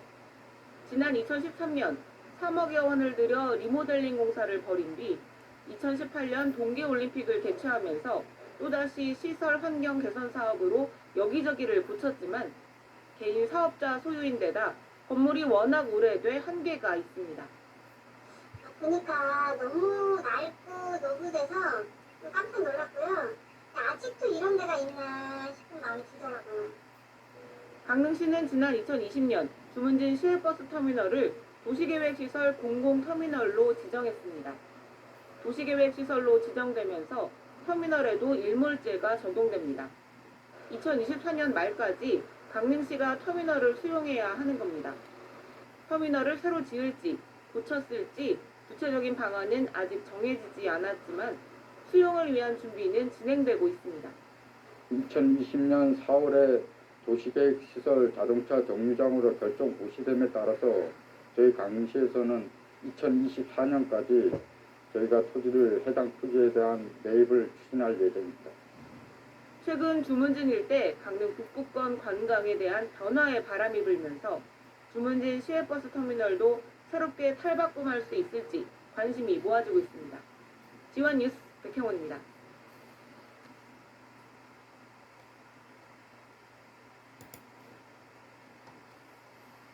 민간에서 운영해온 강릉 주문진 시외버스 터미널이 새로 지어집니다. 건물이 노후되고 이용객이 급감하면서 업체가 폐업 위기에 처했기 때문입니다.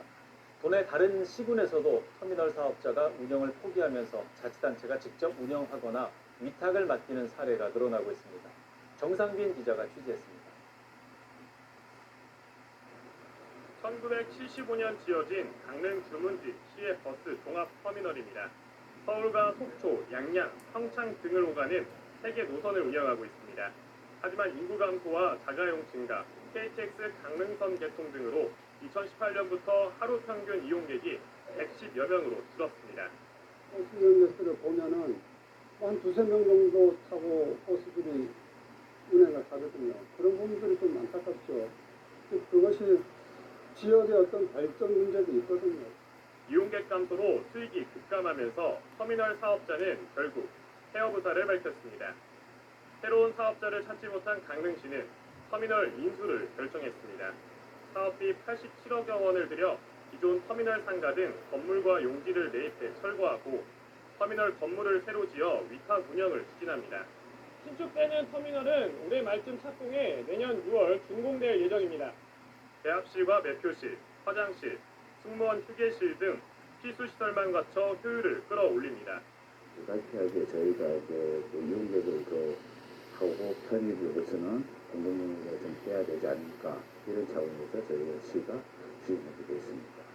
버스 승객 감소로 인해 이미 양양과 철원 등 강원도 7개 시군이 터미널 운영에 뛰어들고 있습니다. 지자체에서 직영으로 또는 위탁을 주는 등의 판로를 모색하고 있는데요. 이러한 지자체의 고민과 검토가 앞으로는 필수적이지 않을까라고 생각합니다. 이동권 보장을 위한 필수 시설인 버스 터미널을 효율적으로 운영하기 위한 자치단체의 고민이 본격화할 전망입니다. KBS 뉴스 정상빈입니다.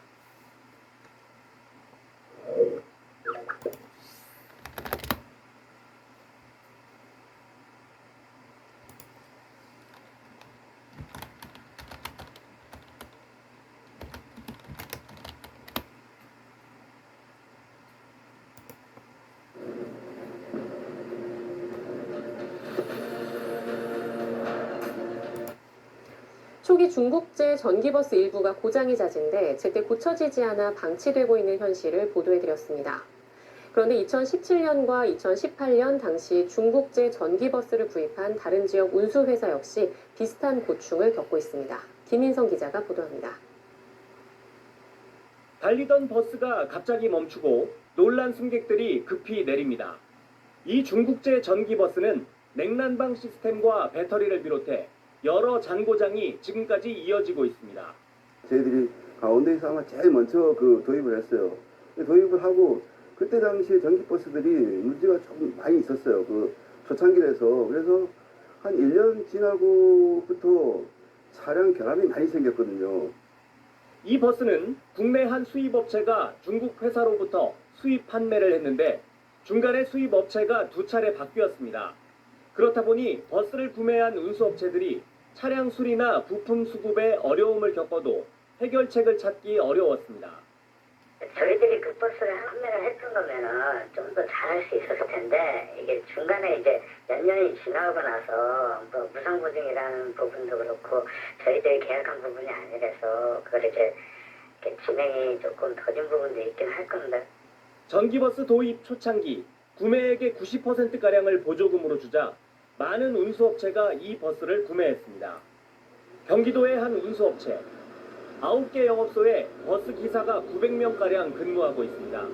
이 회사도 강릉의 운수회사처럼 2019년과 2020년 해당 중국업체의 전기버스 30여 대를 구매했습니다. 하지만 너무 고장이 많이 나고 한 번 충전에 100km 남짓밖에 운행을 못해 기사들이 꺼려하면서 지금은 대부분 시내버스가 아닌 마을버스 노선에서 운행하고 있고 일부는 방치돼 있습니다. 보통 기사들이 새 차가 나오면 타고 싶어하는 욕망이 있었는데 그런 안 좋은 일들이 많다 보니까는 회피하는 경우도 많았고 그러다 보니까는 그때 당시에 좀 어떤 문제들이 나왔다고 냉각 난방 개통이라든가. 춘천의 한 운수업체 역시 또 다른 중국업체의 전기버스를 도입했었는데 고장이 너무 잦아 애를 먹었습니다. 잦은 고장으로 인해서 일하면서 애로사항이 많았어요. 차량이 수리가 빨리 돼야만이 저희도 정상적으로 그 차를 갖고 계속 운행을 하는데 시간이 오래 걸리니까는. 하지만 부품 수급과 수리에 어려움을 겪는 일이 반복되면서 결국 지난해부터 국산 버스만 구매하고 있습니다. 가장 어려웠던 부분이 부품 수급이에요. 일단 중국에서 생산된 부품이 생산되다 보니까 그쪽에서 저희가 주문을 하면 뭐 보통 오는데 거의 한 달 정도 걸리거든요. 전기버스 도입 초창기 지금보단 많이 아쉬웠던 기술력에 그보다 더 아쉬운 AS 시스템 때문에 많은 운수업체들이 어려움을 겪고 있습니다.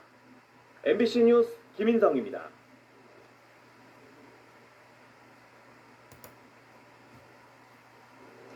초기 중국제 전기버스 일부가 고장이 잦은데 제때 고쳐지지 않아 방치되고 있는 현실을 보도해드렸습니다.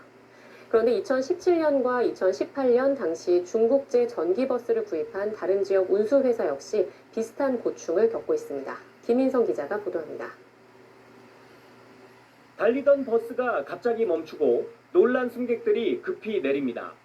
이 중국제 전기버스는 냉난방 시스템과 배터리를 비롯해 여러 잔고장이 지금까지 이어지고 있습니다. 저희들이 가운데에서 아마 제일 먼저 도입을 했어요. 도입을 하고 그때 당시에 전기버스들이 문제가 조금 많이 있었어요. 초창기에서. 그래서 한 1년 지나고부터 차량 결함이 많이 생겼거든요. 이 버스는 국내 한 수입업체가 중국 회사로부터 수입 판매를 했는데 중간에 수입업체가 2차례 바뀌었습니다. 그렇다 보니 버스를 구매한 운수업체들이 차량 수리나 부품 수급에 어려움을 겪어도 해결책을 찾기 어려웠습니다. 저희들이 그 버스를 판매를 했던 거면은 좀 더 잘할 수 있었을 텐데 이게 중간에 이제 몇 년이 지나고 나서 뭐 무상보증이라는 부분도 그렇고 저희들이 계약한 부분이 아니라서 그걸 이제 이렇게 진행이 조금 더딘 부분도 있긴 할 건데. 전기버스 도입 초창기 구매액의 90%가량을 보조금으로 주자 많은 운수업체가 이 버스를 구매했습니다. 경기도의 한 운수업체 9개 영업소에 버스 기사가 900명가량 근무하고 있습니다. 이 회사도 강릉의 운수회사처럼 2019년과 2020년 해당 중국업체의 전기버스 30여 대를 구매했습니다. 하지만 너무 고장이 많이 나고 한 번 충전에 100km 남짓밖에 운행을 못해 기사들이 꺼려하면서 지금은 대부분 시내버스가 아닌 마을버스 노선에서 운행하고 있고 일부는 방치돼 있습니다.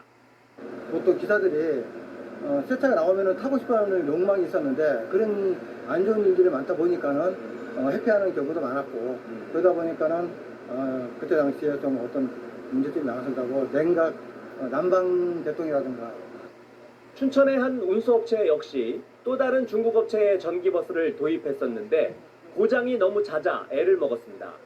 잦은 고장으로 인해서 일하면서 애로사항이 많았어요. 차량이 수리가 빨리 돼야만이 저희도 정상적으로 그 차를 갖고 계속 운행을 하는데 시간이 오래 걸리니까는. 하지만 부품 수급과 수리에 어려움을 겪는 일이 반복되면서 결국 지난해부터 국산 버스만 구매하고 있습니다. 가장 어려웠던 부분이 부품 수급이에요. 일단 중국에서 생산된 부품이 생산되다 보니까 그쪽에서 저희가 주문을 하면 뭐 보통 오는데 거의 한 달 정도 걸리거든요. 전기버스 도입 초창기 지금보단 많이 아쉬웠던 기술력에 그보다 더 아쉬운 AS 시스템 때문에 많은 운수업체들이 어려움을 겪고 있습니다. MBC 뉴스 김인성입니다.